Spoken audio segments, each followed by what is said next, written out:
ABS-CBN News. Good morning, Philippines. I'm Rachel Pablo. And I'm Ian J. Opina, live in ABS-CBN News, Philippines. Our hot topic for today is about biologics. What is the meaning of biologics? And why is it so important? Biologics are immunizing biological, which is derivative of animals, which is serums, antitoxins, globulins, or microorganisms, vaccines, toxins, toxoids, tuberculins confer a state of protection against pathogenic microorganisms. And we have a classification immunity, which is first natural, which is called innate immunity, and though the birth and its breeding because of race and other factors. And second, we have acquired immunity, which is developed or acquired during the lifetime. Then, we have a subdivision in two classes of acquired immunity, which is first active immunity, and the second, which is passive immunity. And we have a classification to active immunity, which is natural acquired active, then artificial acquired active, which is a passive immunity also. We have a natural acquired passive, and then second, artificial acquired passive. Now, provision of immunity through the use of a biologic is immunization. Vaccination is the term more commonly used. It refers to the use of a biologic product or vaccine to develop active immunity in the patient.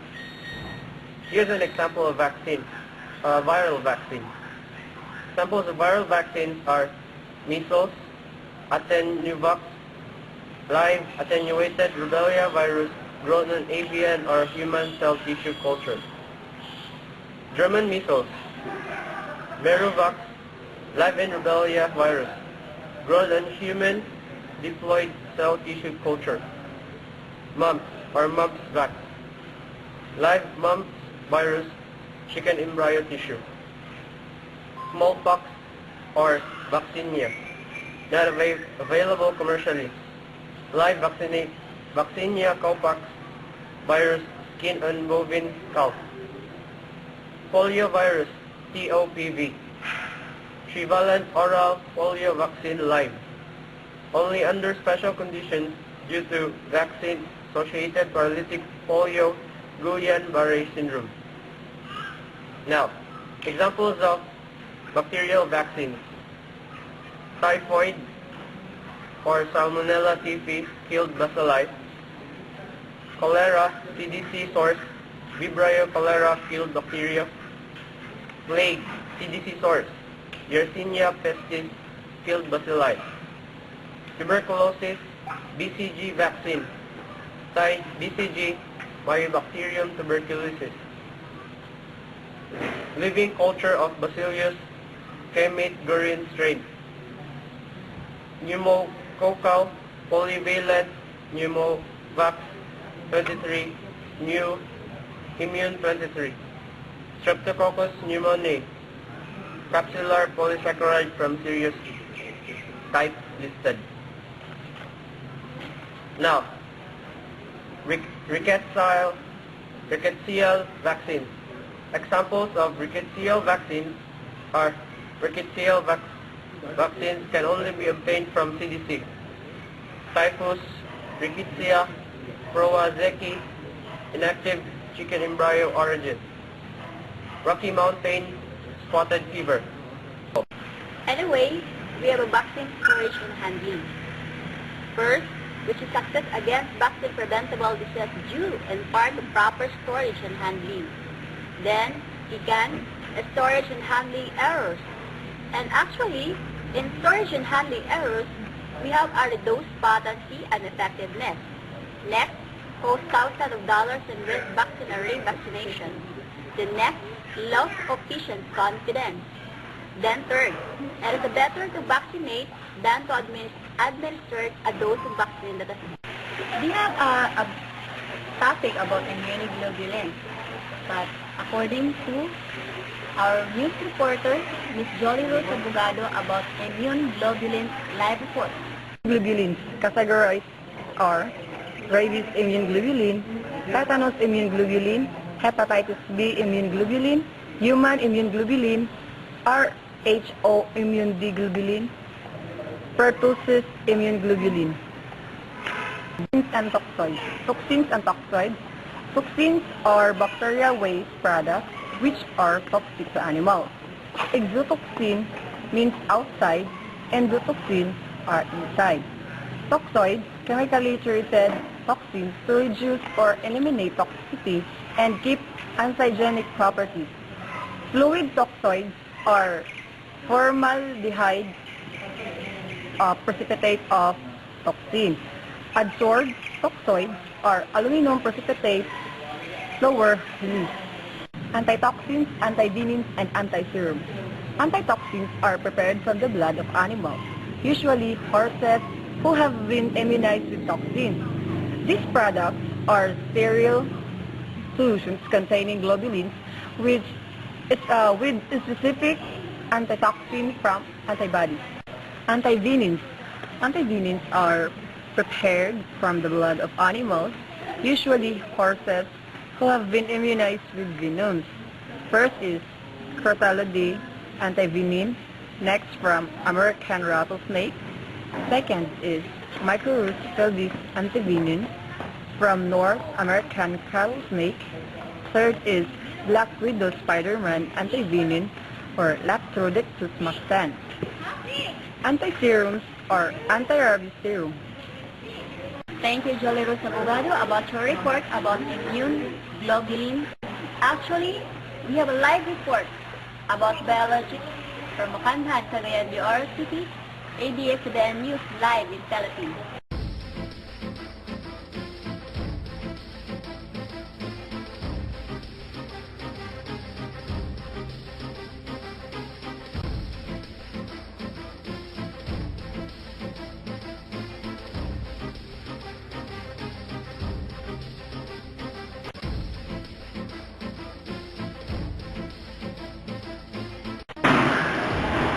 May ngapon sa tanan, kami ang patrol sa Northern Mindanao.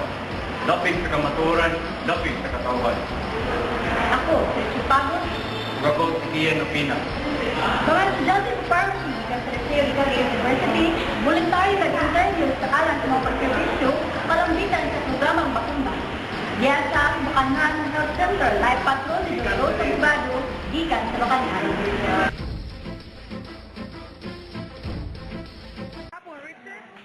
Live patrol diri sa Barangay Carmen, Makanhan Health Center. Mga estudyante sa pharmacy, gikan sa Liceo de Cagayan University, voluntaryo nag-interview bahin sa vaccination program. Para mahalikayan ang kadaghanon, bata mamatay kay dili, kompleto ang vaccination. Ug unang kini sa immunization. Sumala sa estudyante na si Cindy Caraila na kinahanglan dili kalimtan ang gahin ug panahon para sa ilahang mga anak na kini mabakunahan.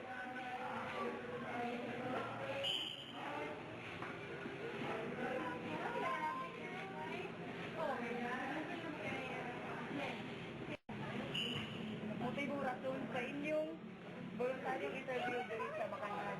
Students, we are encouraged na ang ginikanan na kailangan sila mag-adto sa health center para kumplituhan ang vaccine. Regarding sa record na wala, ano lang nangawala nila, we're very sure na mag-adto sila sa health center at kay aduna sila yung kompleto ng ilahang record. Hindi maunaw sila pagtuol para we are encouraged na kailangan nila mag-vaccine sa ilang mga anak to prevent child biologic illness. Hapon, ma'am. Isip usa ka residente sa inyong lugar, nalipay ba ka na adunay nagpahibalo kanimo bahin sa kaimportante sa vaccination? Oo. Kumusta man ang imong mga panglawas, ma'am? Maayo ba'y magdebate? Ay, ma'am. Niagi ba ka na mga mabakuna sa una? Oo.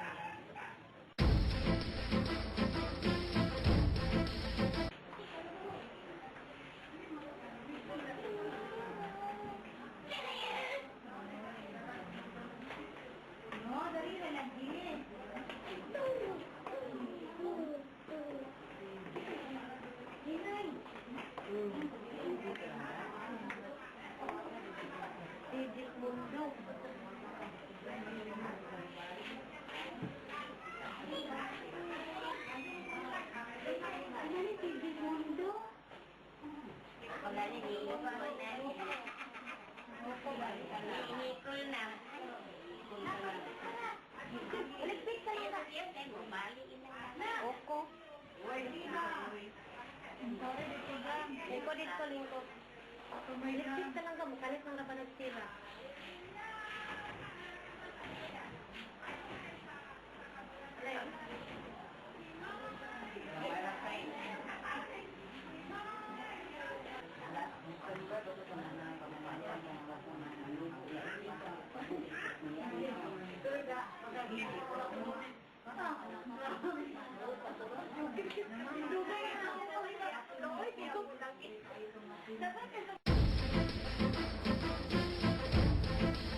Vision schedule for teen and adolescents, which is Monday, with the ages of 7 to 18 years old.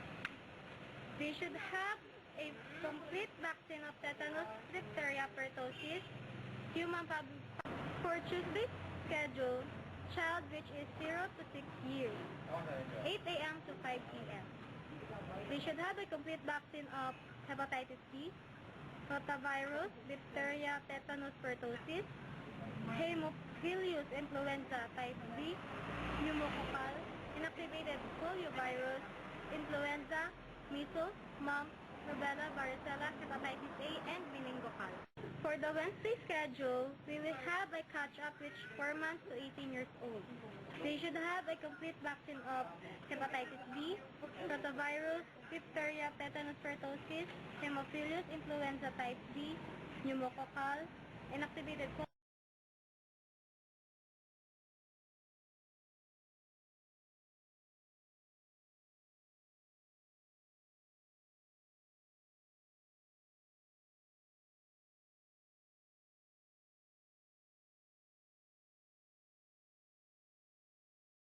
immunization schedule for pregnant women, which is Thursday, 8 to 5 p.m. And for Friday, we have a veterinary services, which is for animals for their immunization, which is 8 to 5. According to Dr. J. Nala, we have a different types of immunity na kinahanglan gyud nato ikumpleto ang atong Anyway, there are 4 types of immunity. First is natural immunity. This is natural. Innate or native immunity depends on the factors that are inborn and can be classified as species immunity, spatial immunity, and individual.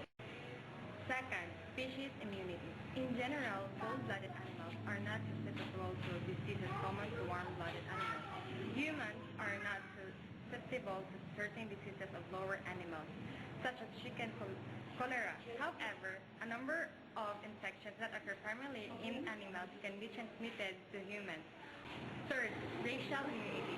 Human races differ susceptibility to common infections. Examples, yellow fever, pneumonia, and tuberculosis. Factors that determine racial immunity are elusive and not well known. Factors that determine racial immunity should not be used synonymously or confused with environmental immunity. Environmental immunity may be resolved to resistance, acquired immunity, other factors. Example, nutrition, genetic constitution, and such. Fourth, individual immunity. Apart from any specific immunity to a particular infectious agent, individuals vary in the ability to resist common microbiological diseases. Sumala sa Federal Public Health Service Act approved by July 1, 1994. Each product must meet specified standards as administered by the Center of Biologic Evaluation and Research of the FDA. The standards and control requirements needed for the production of biologics. Provisions generally applicable to biologic products include tests for potency, general safety, sterility, purity, water, hydrogen, identity, and constituent materials. Sumala po ni Kizia Biaso, RPH, kung unsa dapat ang storage, handling, and shipping of The overriding theme for the pharmaceutical storage, handling, and shipping of biologic products is to maintain the cold chain. This implies continuity for the manufacturer's refrigerators to one's pharmacy, clinic, or office address. passive immunity is the transfer of active immunity in the form of ready-made antibodies from one individual to another. Passive immunity can occur naturally when maternal antibodies are transferred to the fetus through the placenta, and can also be introduced artificially when high levels of fever. Passive immunity includes is naturally acquired passive immunity. Second is artificially acquired passive immunity. And third is passive transfer or of cell-mediated immunity. First immunity is naturally acquired passive immunity. Maternally passive immunity is a type of naturally acquired passive immunity and refers to antibody-mediated immunity conveyed to a fetus by its mother during pregnancy. Maternal antibodies are passed through the placenta to the fetus by an receptor on placental cells. Second immunity is artificially acquired passive immunity.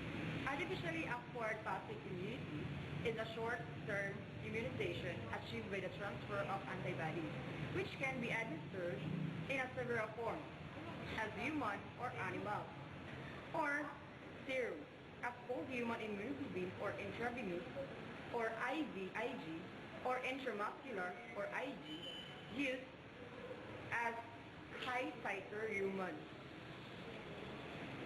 or from donor recovery from the disease, and as monoclonal antibodies. It is passive transfer of cell-mediated immunity. Passive or adaptive transfer of cell-mediated immunity is confirmed by the transfer of synthesized or activated T cells from one individual into another. It is rarely used in humans because it requires histocompatible matched donors, which are often difficult to find. In unmatched donor, this type of transfer carries severe risk of graft versus host disease death. It has, however, been used to treat certain diseases, including some types of cancer and immunodeficiency. This type of transfer differs from a bone marrow transplant in which hematopoietic stem cells are transferred.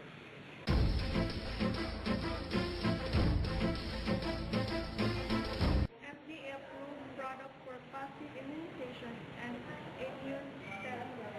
Disease, botulism, product-specific IgG, source, used for botulism with the human botulism immunoglobulin, cytomegalovirus or CMV, product hyperinflammatory or IgG, source 1.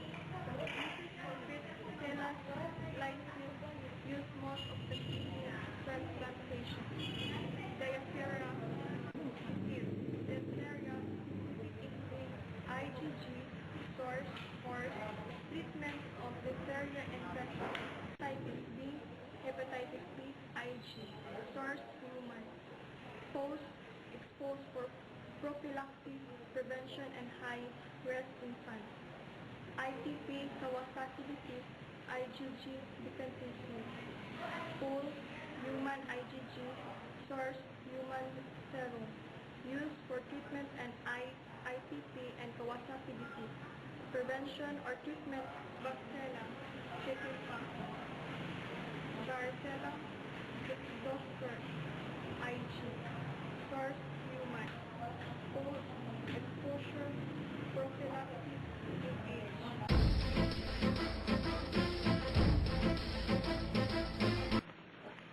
Nabakunahan ba ka? Nabakunahan na ba? O, ano pa? Ikaw. Nabakunahan na ka? Good morning, ma'am. Nabakunahan niyo ba? Oo. Kompleto? Kompleto. Asa na sila, ma'am? Sa Hamis Veterinary Clinic. Sige, ma'am.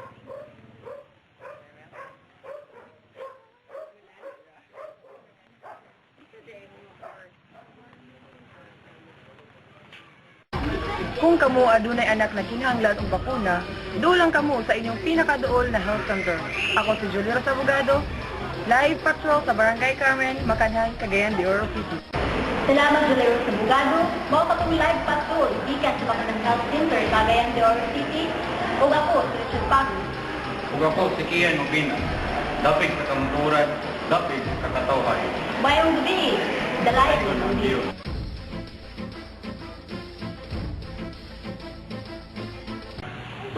televiewers, thank you. We hope that you get a new information from Biologic. Once again, good morning. This is Kian J, live in ABS-CBN News Philippines, saying have a nice day and goodbye.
Put your hands up, let the